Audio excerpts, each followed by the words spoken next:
क्या हम अपने महापुरुषों का सपना पूरा कर पाएंगे? बिल्कुल इसी कारण से हम लोग पीछे रह रहे हैं, नहीं तो कैथल में कॉलेज बनता जाता भी। जो हमारे लोगों की मानसिकता है ना, वो है कैप्चर करने की। किसको दोषी मान रहे हैं? थोड़े दिन रुक जाओ सर, या तो ये संकल्प ले लेंगे, नहीं दोबारा से वही झाड़ू तैयार है उनके लिए, वही हंडी तैयार है और लट तैयार है। तब आप लोग क्या करोगे जब आपके पास ये सुख सुविधा, ये प्रतिनिधित्व, ये आरक्षण नहीं रहेगा, तो लोग आप लोग क्या करोगे? 150 के आसपास इन 50 पुस्तकालयों से बच्चे तैयार हुए हैं जो नौकरियों पर लगे हैं, और अपने छोटे मोटे व्यवसाय भी वो साथी कर रहे हैं।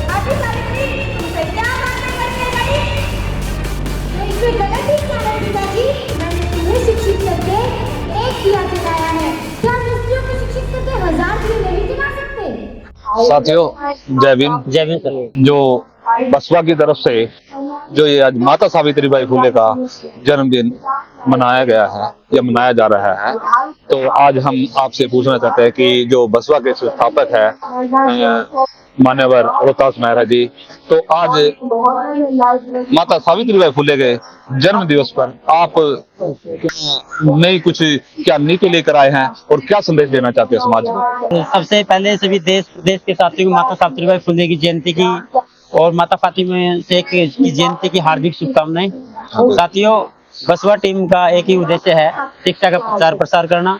उसके लिए बसपा टीम के हर कार्यकर्ता, हर साथी लगे हुए हैं, और हम हर जिले में छोटे छोटे कार्यक्रम आयोजित करते हैं ताकि लोगों को मोटिवेट कर दे।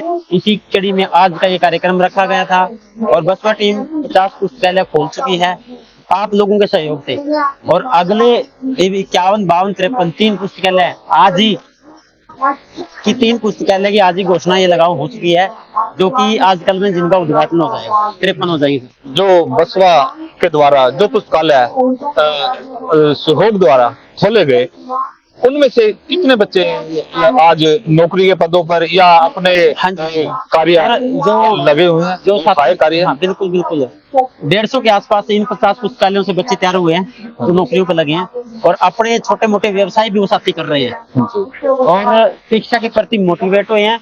और बहुत सारे साथी नए एजुकेशन के अंदर आए हैं, जो ड्रॉप आउट कर गए थे, जो छोड़ गए थे ना, वो दोबारा से शिक्षा शुरू। तो मैं एक बात पूछना चाहता हूँ कि माता सावित्रीबाई फुले ने उस समय लगभग 17-18 स्कूल खोले, लेकिन आज की क्या परिस्थिति है कि उस समय तो परिस्थिति बड़ी गंभीर थी, लेकिन हम आज इतने लोग होने के बावजूद भी हम अपने अपने जिले में एक स्कूल भी नहीं खोल पा रहे। ऐसी क्या परिस्थिति है? उसके पीछे कारण है, उसके पीछे एक मानसिक, जो हमारे लोगों की मानसिकता है ना, वो है कैप्चर करने की। हमारे लोग ये सोचते हैं जहाँ पे भी कोई पदाधिकारी प्रधान बन गया ना, वो चाहता है मैं ही प्रधान बन कर रहूं। यही कारण है। जैसे SRD स्कूल का मामला ले सकते हो आप।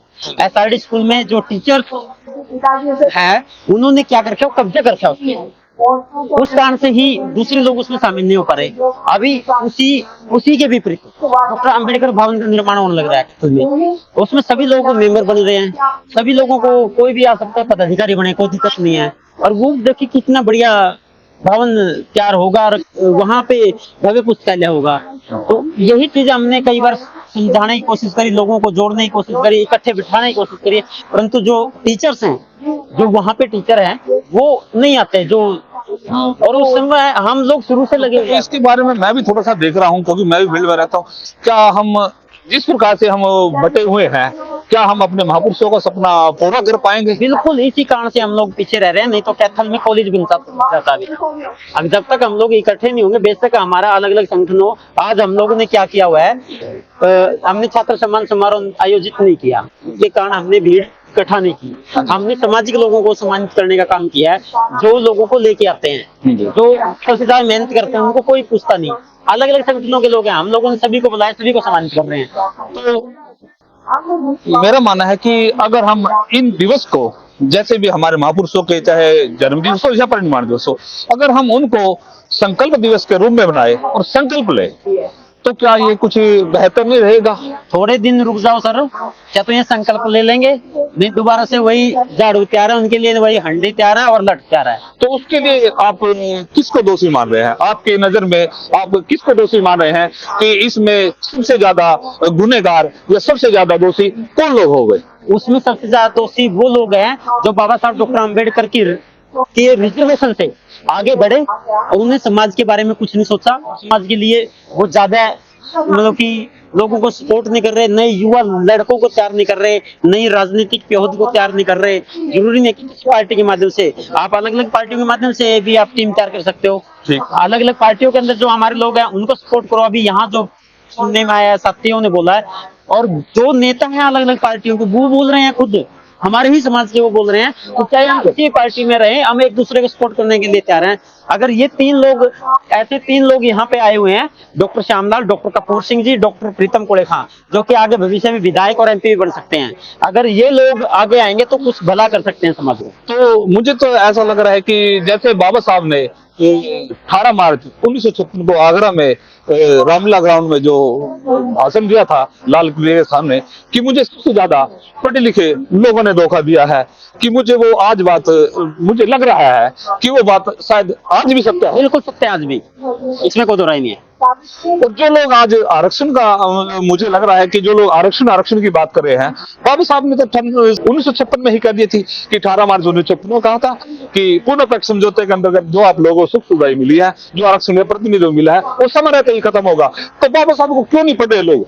अब जो लोग आरक्षण में बात कर रहे हैं, जो बाबा साहब ने जब 1956 में कर दिया था, आपने सही कहा, क्यों नहीं मान रहे? आपने सही कहा। जो आरक्षण है, आरक्षण कोई आर्थिक अनुमंडन का कार्यक्रम नहीं है। जो आरक्षण है वो सिर्फ लोगों को प्रतिनिधित्व देने का काम है। और जिस आरक्षण की बात कही थी, समय रहते हमें छोड़ना पड़ेगा, वो राजनीतिक आरक्षण जो 10 साल के लिए दिया था, राजनीतिक आरक्षण को छोड़ना पड़ेगा। ये सरकारें राजनीतिक आरक्षण जबरदस्ती हम लोगों को, बाबा साहब ने सभी के बारे में बोल रखा है, अगर आप उसको पढ़ सकते तो बिल्कुल सभी के बारे में प्रतिनिधित्व बिल्कुल खत्म होगा, तब आप लोग क्या करोगे? बिल्कुल सही बात कही आपने। वो आरक्षण जब खत्म होगा, जब कहा था जब सामाजिक समानता आ जाए। सामाजिक समानता कहा नहीं, राष्ट्रपति ये नहीं, बाबा साहब ने इसमें कहा था कि मैं आज कह रहा हूँ, वो अलग बात कर रहा हूँ मैं। पूना पैक्ट के अंदर जो बातें हुई थी यही कहा था बाबा साहब, पूना पैक्ट समझौते के अंतर्गत जो आप लोगों को सुख सुविधाएं मिली है, ये समय रहते ही खत्म होगी। इसीलिए मैं आज ही कहता हूँ, समय रहते ही खत्म होंगी, ये बात बोली ये पहले थी। इसीलिए मैं आज ही कहता हूँ, 1956 में कहा था कि मैं आज ही कहता हूँ कि आप लोग अपने पैरों पे खड़े हो जाए। तब आप लोग क्या करोगे? जब आपके पास ये सुख सुविधा, ये प्रतिनिधित्व, ये आरक्षण नहीं रहेगा, तो आप लोग क्या करोगे? ये आपका बहुत बढ़िया क्वेश्चन है, और इसी कारण से हम लोगों को कह रहे हैं कि मोटिवेट कर रहे हैं कि आप बिजनेस की तरफ जाएं, और कुछ साथी बिजनेस की तरफ गए भी हैं। और इसी कड़ी में जो हमारे डॉक्टर श्यामलाल जी आए हुए हैं, उनके बिजनेस है। डॉक्टर कपूर जी ने अपने बच्चों को बिजनेस तैयार करवाया, वो लोगों को भी मोटिवेट कर रहे हैं। एक संस्था बनी है हमारी, हरियाणा कॉमर्स एसोसिएशन बनी है, वो लोगों को मोटिवेट करने के लिए बनी है ताकि रोजगार की तरफ आए। चलो, और इसके लिए आपका बहुत बहुत धन्यवाद। आज के जो मुख्य अतिथि या जो यहाँ पर वक्तागण आए हैं, प्लीज उनके कुछ नाम। कपूर सिंह जी जो हमारे कार्यक्रम के मुख्य अतिथि है, उनके साथ में डॉक्टर श्यामलाल जी, वो भी मुख्य अतिथि हैं। डॉक्टर प्रीतम कोले खां जी मुख्य वक्ता है। डॉक्टर निर्मला जी जो कि कुरुक्षेत्र विश्वविद्यालय में MBA डिपार्टमेंट की चेयरमैन है, मुख्य वक्ता है। एक्शन अनिल चौहान जी मुख्य वक्ता है। एक्शन वरुण कंसल जी मुख्य वक्ता है। और आप सभी वरिष्ठ अतिथि वक्तागण हैं। और आज हम लोगों ने हमारे साथियों को जो माता सावित्रीबाई फुले अवार्ड और माता फातिमा शेख अवार्ड दिया है, डॉक्टर विक्रम जी को, डॉक्टर रविंद्र चौहान जी को, तो ये अपने छात्र जीवन में लोग छात्रों के हकों की लड़ाई लड़ने के लिए इन्होंने जो कार्य किया, उसके लिए इन साथियों को और भी साथियों को सम्मानित किया। और कुछ टीचरों को भी जो बेस्ट वर्क कर रहे हैं और साथ में समाज में भी काम कर रहे हैं, उन टीचरों को भी सम्मानित करने का। तो बहुत बहुत साधुवाद है आपका और बसवा टीम का। और थोड़ा सा मैं एक बात कहना चाहता हूँ कि आप लोग जो लोग इस फील्ड में आए हैं, जो इतना काम कर रहे हैं, तो थोड़ा सा मेरा जो मानना है, कहीं ना कहीं आप अपने महापुरुषों की जो विचारधारा है, जो उनके भाषण थे, जो उनका लिटरेचर था, उससे भी अवगत कराए। उस भी ना, क्योंकि चाहे जो भी अधूरा ज्ञान वो बिल्कुल खत्म है। बिल्कुल सही बात कही आपने, बहुत बढ़िया बात कही। और इस साल से हम एक कैडर कैंप शुरू कर रहे हैं साथियों का। कुछ महीनों के बाद ही शुरू करेंगे। वो जुलाई के बाद हाँ। की प्लानिंग हमारी कैडर कैंप रहेगा, जिसमें 20-30 लोग को या 20-30 साथियों को ही बुलाया जाए, ज्यादा लोगों को नहीं बुलाया जाएगा, और उसको व्हाट्सएप फेसबुक पे कहीं नहीं डाला जाएगा। वो चीजें जल्दी कर रहे हैं, आप जैसे साथियों को बुलाएंगे उसमें वक्तव्य रखने के लिए बहुत बहुत टॉपिक दिया जाएगा उसमें। धन्यवाद आपका। धन्यवाद। और दोबारा फिर आपका पूरी टीम का बसवा का हम धन्यवाद करते हैं जो इस कार्य पर लगी है, जो माता सावित्रीबाई फुले का जो जन्मदिन मनाया। तो मैं कहता हूं कि हमारे चैनल के माध्यम से इन जो जन्म दिवस है उनको संकल्प दिवस के रूप में मनाए। बहुत बहुत साधुवाद। तो हमारे साथ बीच में है डॉक्टर वीरेंद्र चौहान जी, वो भी अपनी बात कुछ रखना चाहते तो बोलिए। आज कच्छल की धरती पर माता सावित्रीबाई फुले का जन्म दिवस मनाया गया है। इसमें समाज के बुद्धिजीवी लोगों और शिक्षकों को सम्मानित किया गया है और सभी ने 51 पुस्तकालय जैसे कि बसवा ने खोले हैं। हम लोग गांव-गांव में अपने संगठन के माध्यम से युवा साथियों को इस बारे में प्रचार और उनको नौकरी लगने के लिए या व्यवसाय के लिए प्रेरित करने का काम कर रहे हैं। जैसी आज मौजूदा सरकार की जो परिस्थिति चली है कि नौकरियां तो बिल्कुल ही खत्म, लेकिन अगर हम बाबा साहब का एनुलेशन ऑफ कास्ट जो भाषण था 1935 में जो लाहौर में देना था, उसके ऊपर बाबा साहब ने लिखा कि जब तक आप अपनी सामाजिक व्यवस्था नहीं बदलेंगे तब तक कोई प्रगति नहीं कर सकते। जाति के आधार पर आप कोई भी कार्य करेंगे वो कभी भी पूरा नहीं होगा और चटक जाएगा। तो हम इस प्रकार बाबा साहब की जो बात थी उसको पूरा करें कि हम अपनी एक सामाजिक व्यवस्था बनाए। तो सामाजिक व्यवस्था के लिए सामाजिक बदलाव था, वो हमें क्या करना चाहिए, मैं आपसे पूछना चाहता हूँ रविंद्र चौहान जी। सामाजिक व्यवस्था के लिए हम लोग जैसे बात करते हैं बहुजन की, तो इसमें हम लोग SC BC माइनॉरिटी और गरीब समाज के जो बच्चे होते हैं यूनिवर्सिटी में, उनके लिए सभी के लिए प्रयास किए जाते हैं। विदाउट कास्ट के बेस पे हम कोई ऐसी उनकी मदद या उनको ऐसी कोई सुविधा देने का काम नहीं करते। जो भी गरीब है उनकी सभी की हम लोग यूनिवर्सिटी में लड़ाई लड़ते आ रहे हैं और आगे भी इस प्रयास को जारी रखेंगे। बहुत बहुत धन्यवाद। Thank you sir.